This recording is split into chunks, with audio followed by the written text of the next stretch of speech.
Hello my warriors, कैसे हैं सभी बच्चों प्रीपोजिशंस की नेक्स्ट क्लास। काफी लंबी क्लास हो गई है प्रीपोजिशंस की, क्योंकि प्रीपोजिशंस हैं ही बहुत सारे और कुछ एक अभी हमारे प्रीपोजिशंस रह भी रहे हैं, जैसा कि भरत ने बताया था।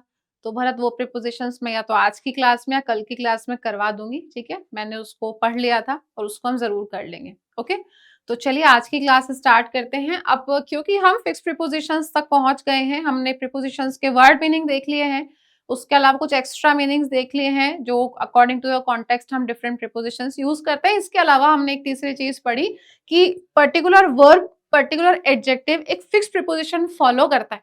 जैसे हमने पढ़ा कि प्रोहिबिट के साथ फ्रॉम आता है, अट्यून के साथ टू आता है, टायर्ड के साथ ऑफ और फ्रॉम आता है, स्टेयर के साथ एट आता है, नम के साथ विद आता है।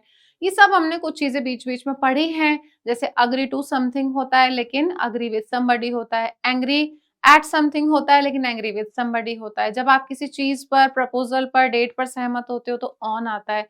वो सब चीजें बच्चों धीरे धीरे आती हैं, चीजों को रटा नहीं जाता है, उनको आपको व्यवहार में लाना होता है। बार बार रीड करो उन चीजों को, उस पे एग्जाम्पल्स देखो, बनाओ, एक्सप्लोर करो, ठीक है। सेंटेंसेस को आप उस पर्टिकुलर चीज को आप चैट जीपीटी पर डाल सकते हो, आपको बहुत सारे एग्जाम्पल्स देगा।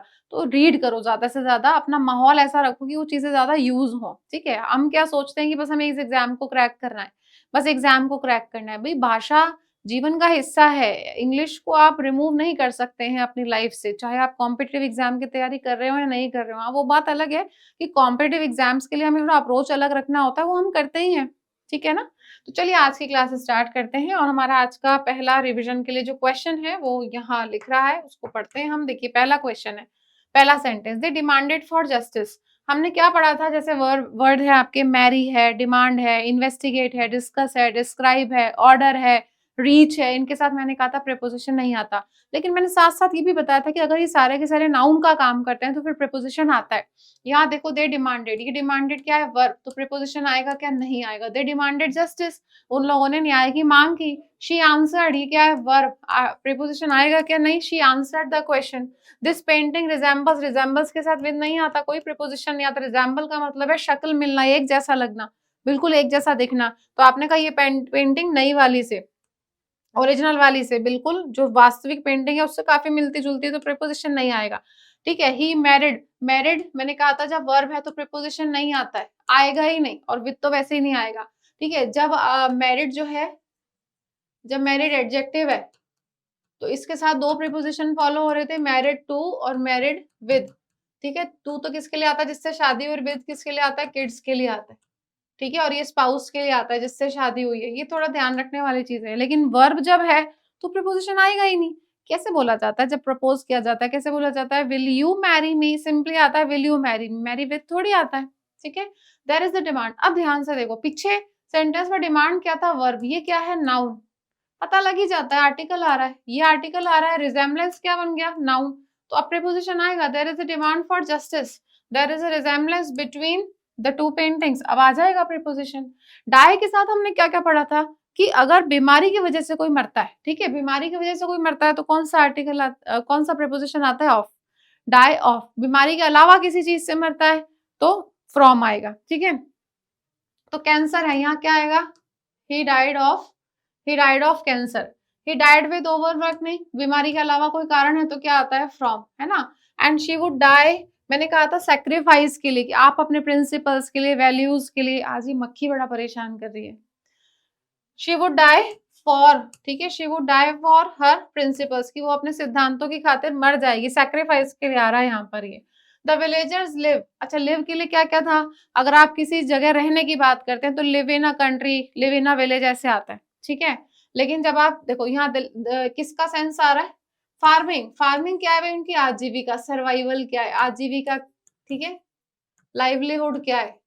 तो उसके लिए क्या आता है? बाय, ठीक है, जो मेरी आजीविका का साधन है उसके लिए आते। से मैं कहूंगी I live by teaching. She lives on boiled food. अब ये ऑन किसके लिए आ रहा है? सही है, ये किसके लिए आ रहा है? कंज्यूम करने के लिए, कि भाई वो बॉइल्ड फूड ही खाती है, अभी वो उबले हुए खाने पर ही जीवित रहती है। शी अग्रीड, अच्छा अग्री के साथ क्या था? जब समथिंग है तो शी अग्रीड, यहाँ तो क्या आएगा? Agree to. She agreed to the terms and conditions, and I don't agree to the manager नहीं, जब यहाँ पर कौन है, somebody, यहाँ तो क्या था, समथिंग, समथिंग के लिए क्या आएगा, to, agree to, and I don't agree with the manager. अब यहाँ पर क्या आएगा, विद, कारण क्या है कि somebody आ रहा है, यहाँ पे किसी व्यक्ति के साथ अग्री होते हो तो क्या आता है, विद आता है। ठीक है, तो यहाँ तक हमने चीजों को रिवाइज किया है कुछ सेंटेंसेस के माध्यम से। इसके आगे हम बढ़ते हैं।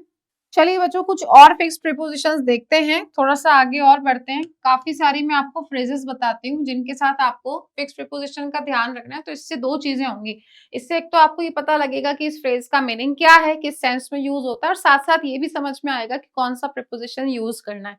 ठीक है, जैसे हमारा पहला फ्रेज हम लेते हैं,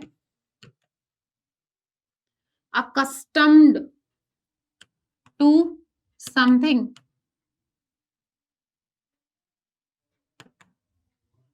ठीक है, नेक्स्ट लेते हैं attuned to something। ठीक है, इन दोनों का ही मतलब होता है बच्चों किसी चीज का आदी हो जाना, आपको आदत पड़ गई है। ठीक है, आदी होना, हैबिचुअल होना।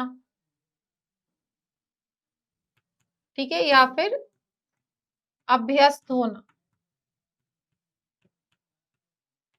अभ्यस्त होना कि अब मुझे आदत पड़ चुकी है इन सब चीजों की। ठीक है, ऐसे ही हमारा एक फ्रेज होता है accuse somebody। अब यहाँ फिक्स प्रीपोजिशन क्या है, ऑफ, देगा क्या आपको एग्जामिनर, फ्रॉम, ऐसा कुछ देगा। ठीक है, accuse somebody of something। अब इसका मतलब क्या है, देखो accuse somebody, accuse का मतलब क्या होता है, दोषी ठहराना, दोष लगाना, दोषी ठहराना, किसी के ऊपर आरोप लगाया जा रहा है। ठीक है, तो अक्यूज समबडी, किसी व्यक्ति के ऊपर आरोप लगाया, समथिंग, वो समथिंग क्या हो सकता है, चोरी का, मर्डर का, किसी और चीज का। तो he accused somebody of theft, he accuse somebody में कोई भी ले सकते हो, ऑफ कमिटिंग क्राइम। ठीक है, कुछ भी आप ले सकते हो। ठीक है, मर्डर है, चोरी है, कुछ भी। अच्छा, एक फ्रेज हमारा होता है keep abreast of something, keep abreast of something. क्या ध्यान रखना है आपको, यहाँ पर हम ये पढ़ रहे हैं दो चीजों के लिए, एक तो ताकि आपको इनका मीनिंग पता लगे और आप इनको यूज कर पाए, और दूसरा प्रीपोजिशन इनके साथ देख ले कौन सा। इसका मतलब होता है to have the most recent information about something. ठीक है, मतलब किसी चीज की जानकारी रखना, अपडेट बनाए रखना। ठीक है, जानकारी रखना, स्पेशली नई जानकारी, जानकारी रखना, अपडेटेड रहना। ठीक है, अब इनको हम सेंटेंसेस में यूज कर सकते हैं। आपको एग्जाम के पॉइंट ऑफ व्यू से तो ये ध्यान रखना है कि इनके साथ कौन सा प्रीपोजिशन आता है, वही एरर पूछेगा आपसे एग्जाम में। ठीक है, जैसे हमने इसके सेंटेंसेस लिए, देखो एक आधे सेंटेंसेस लेते हैं। सेंटेंस है she soon got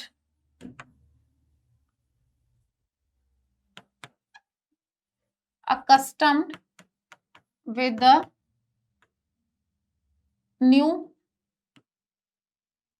rules of her office।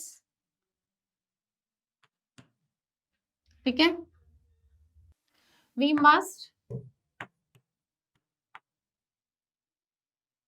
attune ourselves with the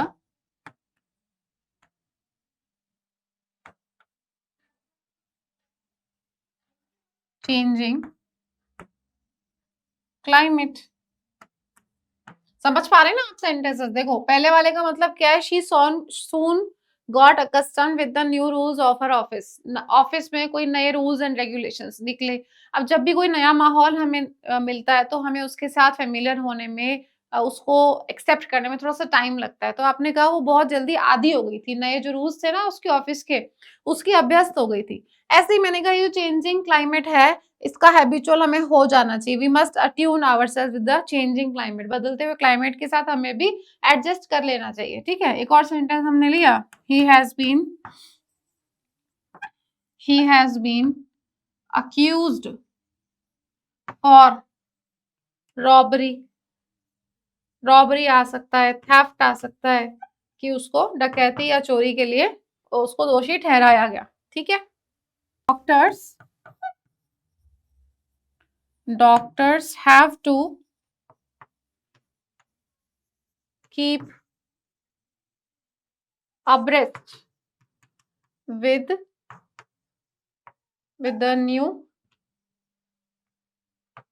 treatment methods। अब इस सेंटेंस का मतलब क्या है? डॉक्टर्स को जानकारी रखनी चाहिए किसके बारे में?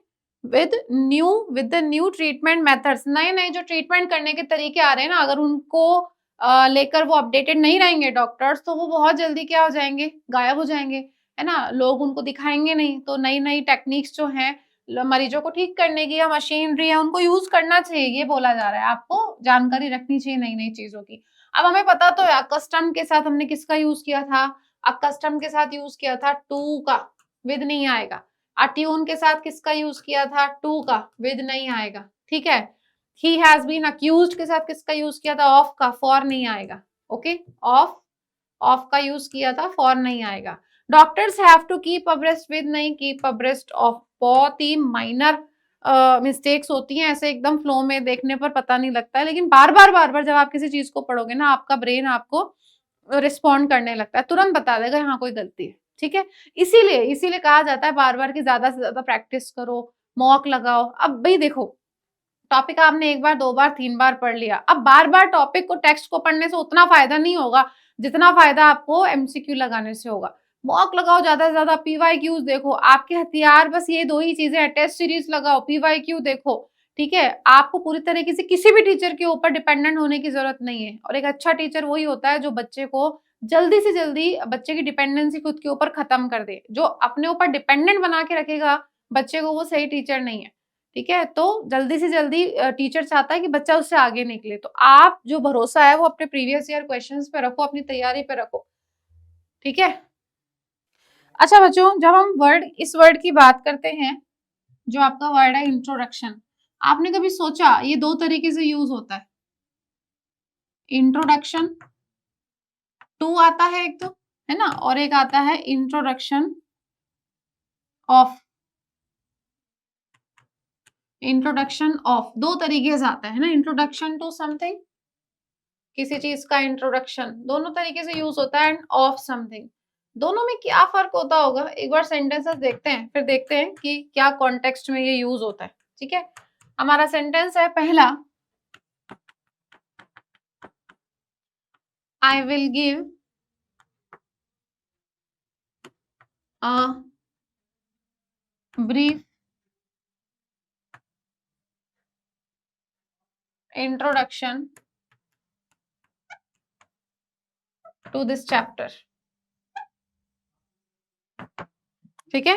पहला सेंटेंस है आपका, I will give a brief introduction to this chapter. एक में तो मैंने लगाया है टू, और जब हम दूसरा देखते हैं, हमने सेंटेंस लिया, द इंट्रोडक्शन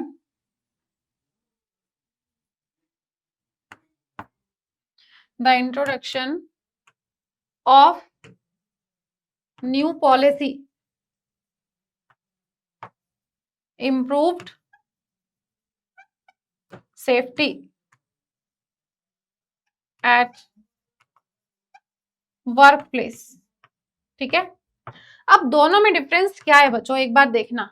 जब हम इंट्रोडक्शन टू की बात करते हैं, तो टू का तो मतलब ये होता है कि वो आपको परिचय दे रहा है, किसी पर्टिकुलर चैप्टर, किसी सॉफ्टवेयर की जानकारी दे रहा है। तो पहले वाले का मतलब तो क्या हो गया? परिचय, परिचय या जानकारी, इंफॉर्मेशन दे रहा है, ठीक है। एक तरह से बिगिनिंग, बेसिक्स की इंफॉर्मेशन दे रहा है, ठीक है, उसकी जानकारी। और इंट्रोडक्शन ऑफ का मतलब क्या है कि भाई किसी चीज का लागू होना, किसी चीज का शुरू हो जाना, किसी नई चीज को प्रस्तुत करना, शुरू करना। वो कुछ भी हो सकता है, कोई प्रोडक्ट हो सकता है, कोई आइडिया हो सकता है, कोई पॉलिसी होती है। तो इसका मतलब क्या है? उसकी शुरुआत, कि भाई वो लागू हो गई, उसकी शुरुआत, उसको लागू करना, ये इसका मतलब है। दोनों में अंतर है। अब देखो, जैसे मान लो मैंने कोई चैप्टर स्टार्ट किया, मान लीजिए मैंने कोई चैप्टर स्टार्ट किया जो कि किस पर बेस्ड है? ग्रेविटी पर बेस्ड है। तो मैंने कहा आज हमारे पास टाइम कम है, I will give a brief introduction to this chapter. आज मैं केवल आपको इसके बारे में बताऊंगी, परिचय दूंगी कि व्हाट इज ग्रेविटी, कैसे कैसे ये काम करती है, क्या इसके नियम होते हैं। इससे रिलेटेड केवल क्या करूंगी? जानकारी दूंगी, केवल इसका परिचय दूंगी। मैं इसका आविष्कार नहीं कर रही हूँ, ग्रेविटी का आविष्कार मैंने नहीं किया, मैंने इसको लागू नहीं किया, इसकी शुरुआत के बारे में नहीं बता रही, इस चैप्टर का परिचय दे रही हूँ। जैसे आज मान लो मुझे नाउन स्टार्ट कराना है, मैंने कहा I will give a brief introduction to this chapter. आज मैं आपको केवल इस चैप्टर का इंट्रोडक्शन दूंगी कि क्या है, आविष्कार की बात नहीं कर रहे। लेकिन जब आप ऑफ लगाते हो तो किसी पर्टिकुलर पॉलिसी की शुरुआत, जैसे मान लो 1996 में किसी चीज की शुरुआत हुई, किसी चीज का लागू करना कि ये चीज लागू हो गई, इससे बहुत अच्छा हुआ, ठीक है। अब देखो एग्जांपल्स में कैसे यूज करोगे। जब मैंने कहा I will give a brief introduction to this chapter, तो आप समझ ही गए कि मैं आज इसके बारे में केवल बताऊंगी, इसका परिचय दूंगी। लेकिन जब मैंने कहा कि लागू जो है ना, नई पॉलिसी की जो शुरुआत की है, ये जो नई पॉलिसी लागू हुई है, इसने इंप्रूव कर दिया कार्यस्थलों पर सेफ्टी को, बहुत सेफ्टी इंप्रूव हो गई है कार्यस्थलों पर। तो इनकी शुरुआत की बात हो रही है यहाँ पर, इनका लागू होना, तो दोनों में डिफरेंस है यहाँ पर। ठीक है। आपको ये भी ध्यान रखना है बच्चों, जब आप एक्सेप्ट का यूज करते हो ना, EXCEPT, एक्सेप्ट के साथ फॉर होता है। लेकिन जब आप इसका नाउन फॉर्म लिखते हो एक्सेप्शन, एक्सेप्शन एक्सेप्शन के साथ में टू का यूज होता है, इस बात को ध्यान रखना है। ठीक है। अच्छा, एक्सेप्ट फॉर का मतलब तो होता है इस चीज को छोड़कर, इसके अलावा, के अलावा, किसी व्यक्ति को छोड़कर, या फिर आपने कहा राहुल के सिवाय, तो के सिवाय ऐसे सेंस देता है आपको, इनके सिवाय। ठीक है। और जब आप एक्सेप्शन टू की बात करते हो तो इसका मतलब है अपवाद, केवल नियम से अलग। ठीक है, अपवाद की बात करता है। अपवाद, अपवाद क्या होता है? जो नियम से हटकर होता है, नियम से अलग होता है, उसके लिए यूज करते हैं। ठीक है। एक एक दो दो एग्जांपल्स लेकर देखें, बस आप ध्यान रखना एक्सेप्ट के साथ फॉर और एक्सेप्शन के साथ टू होता है। ठीक है। जैसे एग्जांपल में हमने लिया everybody attended the party, everybody attended the party except for आएगा, एक्सेप्ट फॉर जॉन, क्योंकि यहाँ किसका सेंस दे रहा है? के अलावा, जॉन के अलावा हर व्यक्ति ने पार्टी को अटेंड किया, तो एक्सेप्ट के साथ फॉर लग गया। ठीक है। और एक मैंने कहा कि there is an exception, there is an exception to this rule. मैंने एक रूल बताया और मैंने कहा देखो यहाँ पर एक एक्सेप्शन है, इसका अपवाद है, एक ऐसी चीज है जो नियम से हटकर चलती है। अब मैंने एक्सेप्शन यूज किया, तो there is an exception to this to this rule, आप कह सकते हैं there is an exception to this rule, इस रूल का एक अपवाद है। ठीक है। अच्छा देखो बच्चों, ये जो सेंटेंस हमने जॉन वाला लिया ना, मैं अगर इसी को चाहूं तो एक्सेप्शन के साथ बना सकती हूँ। मैं ऐसा लिख सकती हूँ with the exception, with the exception. अब यहाँ क्या आ जाएगा? With the exception of John, अब ऐसे यूज हो जाएगा। ठीक है। With the exception of John everybody attended the party. आप इसी चीज को ऐसे भी बोल सकते हो, एवरीबडी अटेंडेड द पार्टी। तो डिपेंड करता है बच्चों की किस कॉन्टेक्स्ट में आप यूज कर रहे हो, नाउन है, वर्ब है, बाद में क्या आ रहा है, वो सारी चीजें मैटर करती हैं इस केस में। ठीक है। अकॉर्ड के साथ जब आप प्रीपोजिशन की बात करते हो, ठीक है, तो अकॉर्ड का मतलब होता है सहमत होना। ठीक है। तो अकॉर्ड विद समथिंग, जब आप किसी चीज से सहमत होते हो, तो सहमत के लिए तो आप जैसे यूज कर सकते हो अग्री, तो अग्री के लिए भी आपने किसका यूज किया था? विद का ही किया था ना। ठीक है। और अकॉर्डिंग टू, अकॉर्डिंग के साथ में क्या आता है? टू आता है, ये भी के अनुसार ही है, किसी नियम, किसी लॉ रेगुलेशन के अकॉर्डिंग। और एक होता है आपका in accordance with, in accordance with. इन तीनों का यूज हम किस लिए करते हैं? किसी चीज से सहमत होने के लिए। ठीक है। तो किसी बात से सहमत होना, इसका मतलब तो ये है किसी बात से सहमत होना,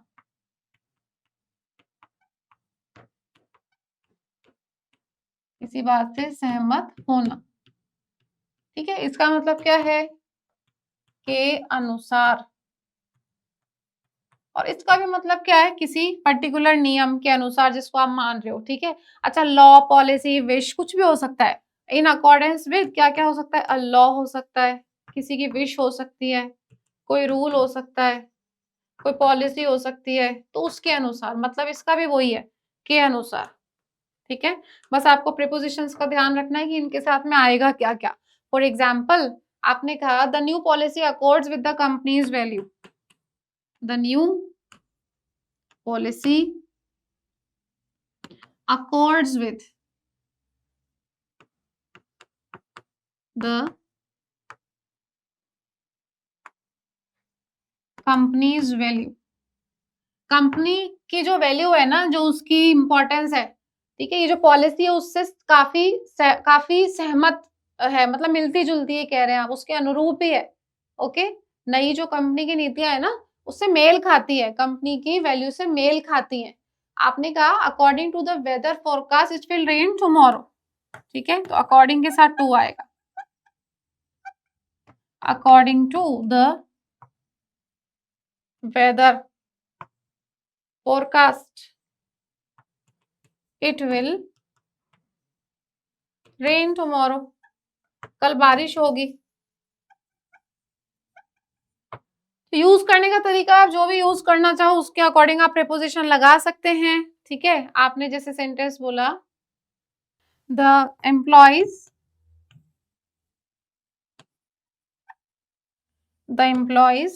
मस्ट एक्ट, ठीक है। अब मुझे यूज करना इन अकॉर्डेंस, तो इन अकॉर्डेंस कर लो। इन अकॉर्डेंस के साथ में क्या आएगा, with, in accordance with the companies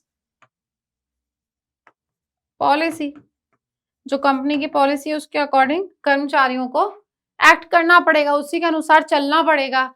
तो accord with something, in accordance with आएगा और अकॉर्डिंग के साथ टू आएगा, ठीक है। ये सारे प्रीपोजिशंस आपको ध्यान रखने हैं।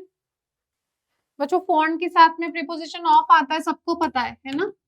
You are fond of something, किसी चीज के शौकीन होना, लेकिन वही बात है कि आप इसका नाउन फॉर्म नहीं यूज कर सकते क्या।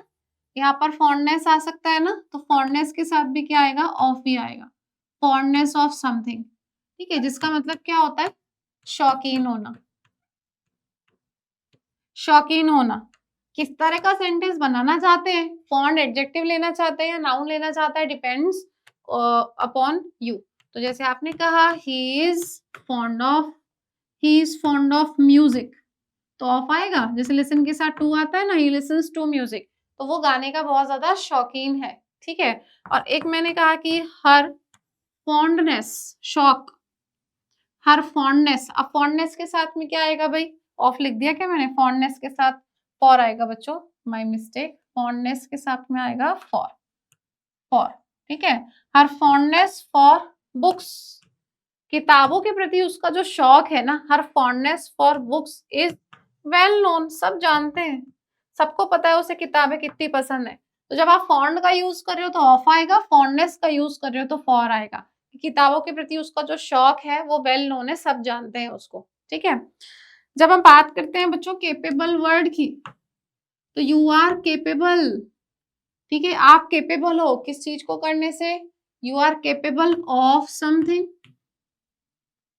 ये भी आ सकता है, या फिर you are capable of doing something, doing something. अब जो बच्चे पढ़ रहे हैं ना मेरे से ऑलरेडी, तो उनको ये बात पता होगी कि देखो जब आप समथिंग की बात करो तो वो नाउन है, डूइंग समथिंग की बात करो तो वो भी नाउन है, जेरंड आ जाएगा इधर, जेरंड है ना, of something, of doing something, action है तो जेरंड आ जाएगा, ठीक है। और जब आप बात करते हो कैपेसिटी की, तो कैपेसिटी के साथ भी क्या आएगा, ऑफ आएगा, केपेबल के साथ ऑफ और कैपेसिटी के साथ ऑफ, ठीक है। तो किसी काम को करने में सक्षम होना, इसका मतलब तो क्या हुआ है, किसी काम को करने में सक्षम होना, ठीक है। और कैपेसिटी का मतलब है कि भाई क्षमता कितनी है, क्षमता कितनी है किसी चीज की या किसी व्यक्ति की, ठीक है। जैसे हमने कहा she is capable of, she is capable of,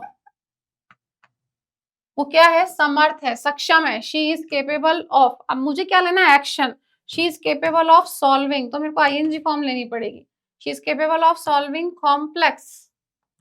complex problems, she is capable of solving complex problems. और जब मैं कैपेसिटी की बात करूं तो हम कह सकते हैं जैसे the stadium has a capacity of 1000 people की भाई स्टेडियम की क्षमता कितनी है, यहाँ पर स्थान की बात हो रही है कि भाई वहां पर 1000 लोग एक बार में बैठ सकते हैं, तो the stadium has a capacity of 1000 people कह सकते हैं। ठीक है, राइट बच्चों। उसी तरीके से हमने बात करी जैसे अराइव की, मैंने आपको अलग अलग वर्ब के साथ अलग अलग प्रीपोजिशन को यूज करके बताया था, और मैंने कॉन्टेक्स्ट भी बताया था, जैसे लिव इन है, लिव ऑन है, लिव बाय है, डाई ऑफ है, डाई फ्रॉम है, टायर्ड ऑफ है, टायर्ड फ्रॉम है। ऐसे ही अराइव, देखो अराइव एट, एट किस केस में आएगा, छोटे स्थान के लिए। अराइव इन कब आएगा, इन आएगा जैसे कंट्री के लिए, किसी कंट्री के लिए, बड़े स्थानों के लिए। लेकिन जब आप बात कर रहे हैं रेलवे स्टेशन की, छोटे स्थान है, रेलवे स्टेशन है, एयरपोर्ट है, रेस्टोरेंट है, ऐसे छोटे स्थानों के लिए क्या आएगा, एट आएगा। ठीक है, फॉर एग्जाम्पल हमने सेंटेंस लिया, we arrived at, we arrived at the station, simply ले लिया एट द स्टेशन। टाइम के लिए किसका यूज करते हैं, एट का, एट 5 PM, 5 बजे हम लोग स्टेशन पहुंच गए थे। ठीक है, और एक मैंने बोला शी अराइव्ड कंट्री के लिए, शी अराइव्ड अब आएगा in, she arrived in India last week, वो पिछले हफ्ते इंडिया पहुंच गई थी, है ना। लेकिन आपको ध्यान रखना रीच के साथ में प्रीपोजिशन नहीं आता, रीच के साथ नहीं आएगा। अगर आप रीच वर्ड यूज करते हैं ना, तो आप बोलेंगे she has reached, she has reached India, भाई वो इंडिया पहुंच गई है, अब नहीं आएगा प्रीपोजिशन। ठीक है, लेकिन हम अराइव का यूज और कैसे कैसे करते हैं, अराइव का यूज आप करते हो अराइव एट अ, अब आएगा एट, अराइव एट कंक्लूजन बोलते हो आप किसी निर्णय पर पहुंच गए हो, डिसीजन पर पहुंच गए हो। ठीक है, उसके लिए प्रीपोजिशन कौन सा आएगा, एट आएगा। ठीक है, या तो हो गया डिसीजन या जजमेंट हो गया, इन सब के लिए एट आएगा। Arrive, you have arrived a conclusion, at a conclusion, at a decision और एट अ जजमेंट, है ना। एक एग्जांपल ले लेते हैं इसका, हमने सेंटेंस लिया, the jury has arrived at a decision, jury एक निर्णय पर पहुंच गई है, मतलब उन्होंने निर्णय ले लिया है। Okay, after hours of debate, after hours of debate they arrived at a conclusion, इतने घंटों की, इतनी देर की डिबेट के बाद में फाइनली वो लोग डिसीजन पर पहुंचे। ठीक है, कभी कभी आप ऐसे यूज करते हो अराइव इन टाइम और अराइव ऑन टाइम। अब यहाँ पर आपको इन और ऑन को ही समझना है बच्चों। ठीक है, जब आप अराइव इन टाइम बोलते हो तो इन टाइम का मतलब होता है before it is too late, समय रहते। ठीक है, समय रहते, क्या कहना चाहते हो आप, before it is too late, देर ना हो जाए। ठीक है, इससे पहले कि देर ना हो जाए, समय रहते आपने किसी काम को कर लिया। और ऑन टाइम तो सिंपली आपको क्या बताता है, पंक्चुअल। ठीक है, समय पर, समय पर मतलब ये बताता है यू आर पंक्चुअल, आप समय पर है, टाइम से पहले की बात नहीं कर रहा, बस समय पर है, पंक्चुअल। ठीक है, तो दोनों का कॉन्टेक्स्ट बिल्कुल अलग है। आपने सेंटेंस लिया, दे reach the hospital in time, they reached the hospital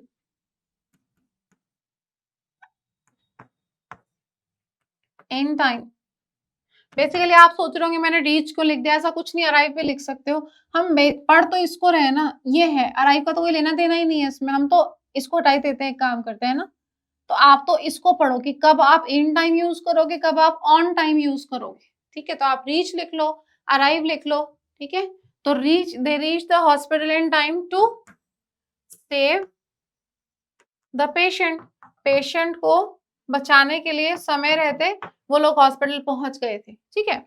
और ऑन टाइम का आप यूज करेंगे कि train the train has arrived on time. भाई ट्रेन समय पर पहुंच गई है, ऑन टाइम, समय से पहले तो नहीं, समय रहते मतलब समय से पहुंच गई, पंक्चुअल है, लेट नहीं है। इसका मतलब यह कहने का कि ट्रेन लेट नहीं हुई है, ठीक है।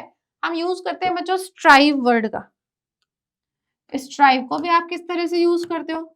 जो स्ट्राइव वर्ड है, स्ट्राइव के साथ हम प्रीपोजिशंस यूज करते हैं टू, और कभी हम स्ट्राइव के साथ यूज करते हैं अगेंस्ट, ठीक है। दोनों का मीनिंग बिल्कुल डिफरेंट है। स्ट्राइव टू का मतलब होता है कुछ करने के लिए प्रयासरत रहना, ठीक है, कुछ करने के लिए मेहनत करना।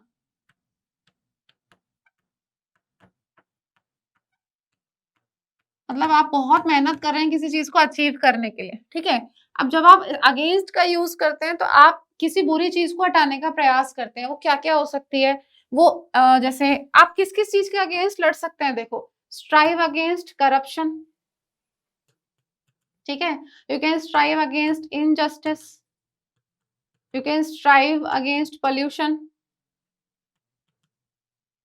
ठीक है। इन सारी चीजों के खिलाफ आप लड़ सकते हैं, मतलब आप इन चीजों को हटाना चाहते हैं, ठीक है। इनजस्टिस है, इलनेस है, जैसे किसी बुरी चीज को हटाने का प्रयास। तो जैसे कोई बहुत बुरी बीमारी से लड़ रहा है मान लो, तो इलनेस हो गया। अब इसका मतलब क्या है? बेसिकली किसी बुरी चीज को, नेगेटिव सेंस में है ये, किसी बुरी चीज को हटाने का प्रयास करना। लड़ रहे हो मतलब आप उससे हटाने का प्रयास करना। और ऊपर वाले का मतलब क्या है? You are trying to achieve something. आप किसी चीज को अचीव करने के लिए प्रयासरत हैं, मेहनत कर रहे हैं उसके लिए। आप सेंटेंसेस देखिए, आपको समझ में आ जाएगा। We must strive to achieve success. देखो, वी मस्ट स्ट्राइव के साथ क्या आया? To achieve success. तो यहाँ आप क्या कोशिश कर रहे हो? सफलता पाने की कोशिश कर रहे हो, तो आप प्रयासरत हैं। मैंने कहा भाई हम सबको सक्सेस को हासिल करने के लिए प्रयासरत रहना चाहिए। फेलियर को अपने ऊपर हावी नहीं होने देना चाहिए, रुकने नहीं देना चाहिए, खुद को कंसिस्टेंट रहना चाहिए। तो we must strive to achieve success, ठीक है। और एक मैंने बोला कि citizens have to strive against pollution. जैसे आप देख ही रहे हो पोल्यूशन की हालत है ना एनसीआर में। तो citizens have to strive against pollution. मैंने कहा भाई उनको लड़ना पड़ रहा है, पोल्यूशन से लड़ना पड़ रहा है ताकि वो उसको हटा दें। तो जब आप किसी चीज को पाने की कोशिश कर रहे हो तो स्ट्राइव के साथ टू लगाना है। किसी चीज से लड़ रहे हो ताकि आप उसको हटा दो, बीमारी से लड़ रहे हो, पोल्यूशन से लड़ रहे हो, अन्याय से लड़ रहे हो, तो उस केस में आएगा अगेंस्ट, ठीक है। उस केस में आएगा आपका अगेंस्ट, ओके। तो मतलब इसका ये है कि नागरिकों को पोल्यूशन के खिलाफ लड़ना होगा, ओके। चलिए एक वर्ड और पढ़ते हैं हम, जिसके साथ हम डिफरेंट डिफरेंट प्रीपोजिशंस लगा सकते हैं। जैसे वर्ड है कॉन्फिडेंस। तो कॉन्फिडेंस आपको किसी व्यक्ति वस्तु दोनों में हो सकता है। तो कॉन्फिडेंस इन समबडी भी हो सकता है, आपको किसी व्यक्ति में भरोसा है, ठीक है, और समथिंग भी हो सकता है। कॉन्फिडेंस इन समबडी और समथिंग, ठीक है। आपको किसी काम को करने का कॉन्फिडेंस है, तो कॉन्फिडेंस के बाद इंफिनिटिव लगा दो, टू प्लस वर्ब की फर्स्ट फॉर्म, कि मेरे अंदर ये कॉन्फिडेंस है इस काम को करने का, ठीक है। कॉन्फिडेंट लगाते हो आप, कॉन्फिडेंट क्या है? एडजेक्टिव है। तो कॉन्फिडेंट के साथ आप ऑफ भी लगा सकते हो, अबाउट भी लगा सकते हो, ठीक है।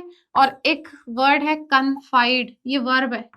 तो कन्फाइड के साथ में आता है इन, कन्फाइड के साथ में आता है इन, है ना, जिसका मतलब होता है कन्फाइड इन समवन का मतलब क्या है? कि भरोसा करके मुझे अपने सीक्रेट्स बता सकते हो, मुझे कुछ बात बता सकते हो, ठीक है। भरोसा करके सीक्रेट बताना। तो अगर मुझे कहना हो कि भाई तुम मुझ पे भरोसा कर सकते हो, मैं तुम्हारी बात किसी को नहीं बताऊंगी, तो यू कैन कन्फाइड इन मी, ठीक है। इन सबके साथ डिफरेंट प्रीपोजिशंस देखो अप्लाई हो रहे हैं। Confidence in somebody something, confidence to do something, confident of और about something, confide in someone, ठीक है। ये भरोसा करके आप हमें बात बता सकते हो। इनको यूज करके देख लेते हैं एक बार। है ना। I have confidence, I have confidence in my team. ठीक है, इसका मतलब क्या है कि मुझे मेरी टीम पर भरोसा है। हिंदी से नहीं चलता कि पर आ रहा है तो हम ऑन लगा दें। ठीक है, एक हमने लिखा she has confidence, she has confidence to, she has confidence to speak in public. Public में बोलने का कॉन्फिडेंस है उसके पास। ठीक है, एक मैंने बोला यू कैन कन्फाइड इन मी। अब इस पूरी बात का मतलब क्या है, यू कैन कन्फाइड इन मी, तुम मुझ पर भरोसा करके अपनी दिल की बात बता सकते हो। ठीक है, मैं किसी को तुम्हारा सीक्रेट शेयर नहीं करूंगी। ओके, एक सेंटेंस लिया हमने, he is confident, he is confident of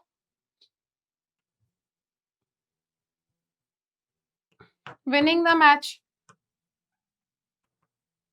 एक मैंने कहा कि मुझे उसके स्किल्स को लेकर कोई डाउट नहीं है, मैं पूरी तरह से कॉन्फिडेंट हूं, तो मैंने बोला I am confident, I am confident about her skills. मतलब मैं पूरी तरह से आश्वस्त हूँ उसकी स्किल्स को लेकर, मुझे कोई शक नहीं है ना। तो देखो confidence in, confidence to speak, to plus verb की first form, confide in me, confident of doing something, confident about something. ठीक है, तो सबके साथ अलग अलग प्रीपोजिशन यूज हो रहा है। बिल्कुल इसी तरीके से जब हम डील वर्ड को यूज करते हैं ना, तो व्हेन यू डील विद, अब डील विद, आप किसी चीज से डील करते हैं तो उसका मतलब है निपटना या किसी चीज को संभालना। तो वो समवन भी हो सकता है, समथिंग भी हो सकता है, जिसका मतलब क्या है, निपटना, कि मैं निपट लूंगा इससे, निपटना, उसको संभालना। ठीक है, कि don't worry I will deal with it, I will deal with your parents, ऐसे बोलते हैं ना। लेकिन जब आप कहते हैं डील इन समथिंग, कि भाई वो आयरन में डील करता है, वो स्टोन में डील करता है, वो डायमंड में डील करता है, इसका मतलब होता है आप किसी पर्टिकुलर बिजनेस और प्रोडक्ट का काम करते हैं, किसी चीज का व्यापार करते हैं, आप डील करते हैं उसमें, व्यापार करना। ठीक है, चलिए इसके एक एक एग्जाम्पल लेते हैं। टीचर्स ऑफन, जैसे सेंटेंस है हमारा, teachers often have to deal with naughty students. बिल्कुल करना पड़ता है हमें ये, है ना। समटाइम्स, जैसे teachers often have to deal with naughty student, शरारती बच्चों से निपटना पड़ता है, उन्हें संभालना पड़ता है ना। एक हमने सेंटेंस लिया, द कंपनी, ये जो कंपनी है, द कंपनी डील्स इन, किस में डील करती है, मतलब किस में व्यापार करती है, इलेक्ट्रॉनिक्स। ठीक है, the company deals in electronics. ठीक है, तो बच्चों इतना ही करेंगे आज की क्लास में। वन मोर क्लास, एक क्लास और चाहिए बस मुझे, फिर मैं प्रीपोजिशंस को खत्म कर दूंगी। मैं फिर बिल्कुल आपसे नहीं कहूंगी कि एक क्लास और बची, बस एक क्लास और, लास्ट क्लास मेरी रिक्वेस्ट है। तो बच्चों थोड़ा सा और बचा है प्रीपोजिशन में, इसको हम लास्ट क्लास में कंप्लीट करेंगे। और भरत ने जो प्रीपोजिशंस बताए हैं जो बचे हैं वो भी मैं लास्ट क्लास में कवर करूंगी। और फिर प्रीपोजिशंस की हम थोड़ी लंबी प्रैक्टिस करेंगे, क्योंकि मुझे लगता है इसमें बहुत सारे वर्ड्स, बहुत सारे एडजेक्टिव्स हैं, बहुत सारे कंफ्यूजन है, तो जब तक इनकी प्रैक्टिस नहीं करेंगे दिमाग में बैठेगा नहीं। तो इसके कुछ अच्छे क्वेश्चंस मैं प्रिपेयर करती हूँ और फिर हम इसकी एक जबरदस्त सी एक्सरसाइज करेंगे। ठीक है बच्चों, मिलता है नेक्स्ट क्लास में। Thank you so much, take care, study hard.